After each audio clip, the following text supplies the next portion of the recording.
Hello, I'm Gary York. Thanks for tuning in today. I'm here with Captain Keith Hellwig from Wisconsin Corrections, and we are out here in California doing a 3-day presentation for correctional officer well-being through the Guards to Guardians program, and we're proud to be involved in that. And we are going to do a scenario in our presentation tomorrow, and we're going to start a number of scenarios down the road for future as well.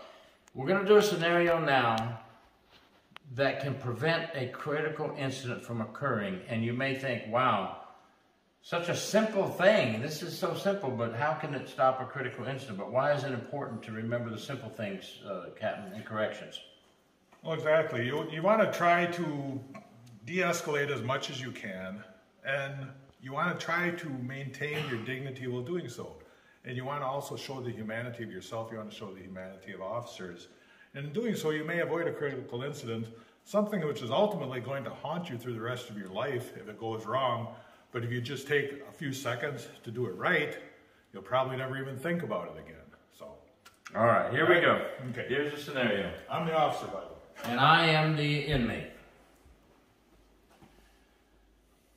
CO. What's up, York?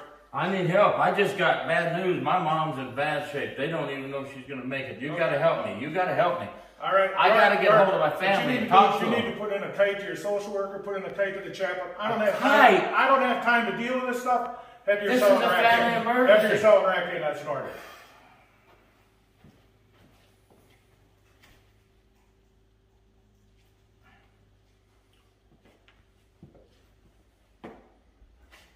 CO Hellwig, you got to help me. What's up, York? I have a big problem. What's the deal? I don't know what to do. I just heard that my mom's in the hospital. She might not make it. I need help. I have to get to the outside. Right, I have to talk to somebody. Is there anybody you can talk to on the outside who can help you out? My dad or my brother. Okay, you got a good relationship with your dad? Not too good, but I can't talk to my mom. Is your dad on your visiting list? Yes, my dad's on my visiting list. Okay. I'll tell you what I'm going to do. You've already used your phone call for the week?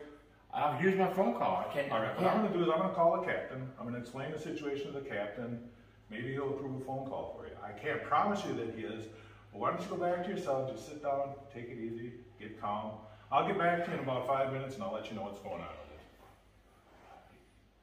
with it.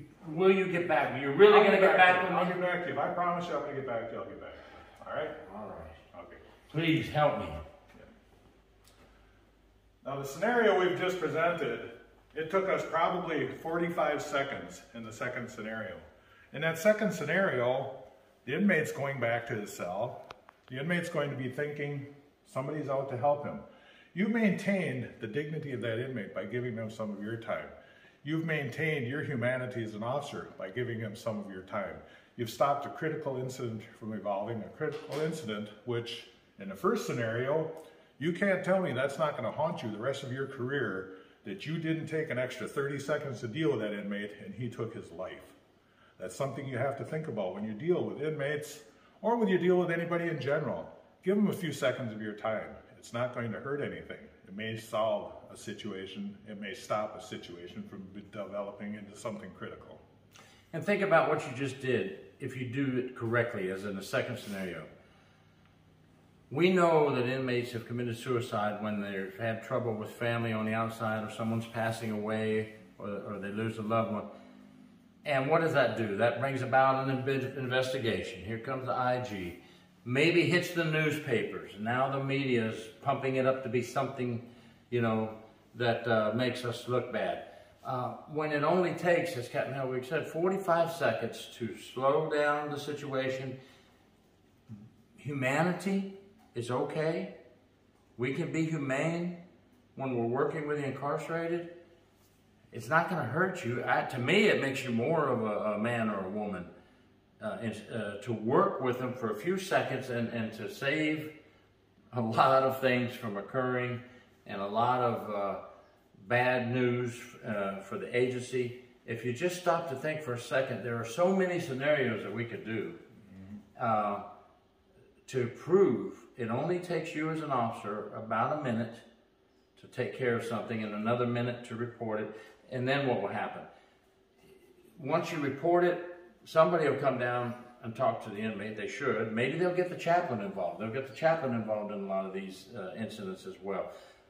I think you get the point of what we're talking about, and we just thought we wanted to throw that out there. We both have a presentation tomorrow in front of officers, and in between our presentations, we're going to do that scenario, just to kind of get the point out there.